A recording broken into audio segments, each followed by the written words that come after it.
Hey there and welcome to Inktober day 13. Today's prompt was kind, and this one, it was a really interesting prompt, but there wasn't too many ways that I felt like I could go with this one. So the idea that I went for was like two bodies embracing, and I just like the idea. I thought like kind is like a hug, isn't it? So that's the route that I went. I didn't want to go anything that was too had like too much of a hidden meaning that you couldn't see it. I also wanted this one to just be a little bit more simple than all of the others that I'd done.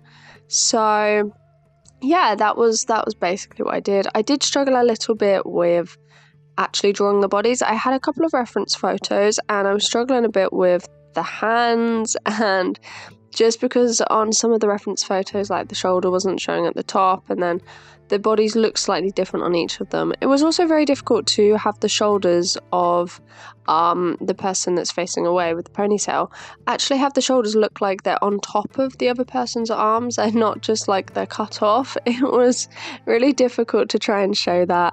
So I did the initial sketch here, and the plan to begin with was basically that it would have a white background and one of the people would be black and one would be like a lighter tone like grey.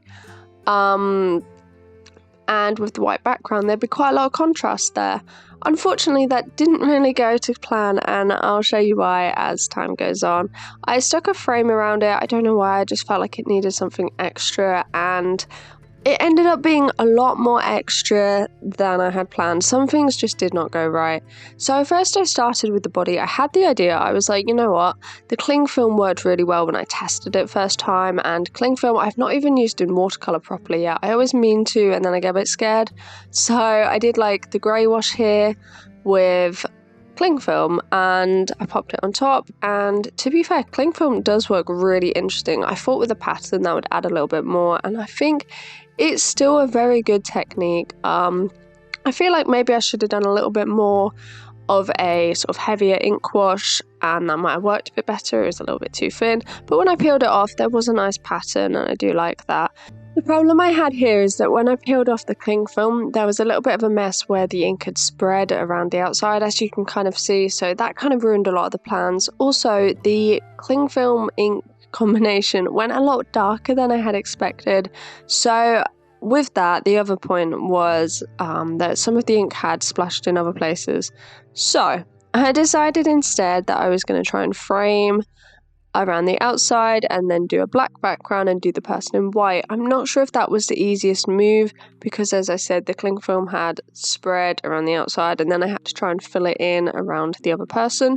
The issue was that the cling film ink combination had spread to the outside, which was supposed to be white, and there was no way of me to kind of shape around that and make that completely clean, I guess, without fully painting over it or leaving it and it just kind of being a mess. So I had to do the background.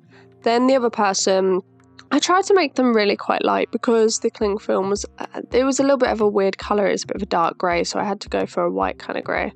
Then, unfortunately, there were some splashes on the white area and I just could not deal with several splashes, so I decided to add dots everywhere. This was so spontaneous and I kind of feel like this one looks very tacky, so I'm not really a fan of how this one turned out.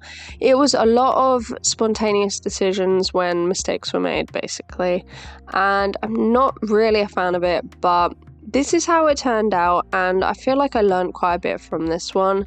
So yeah, this was kind. Make sure you're subscribed for the next one. I'll see you tomorrow. Bye bye.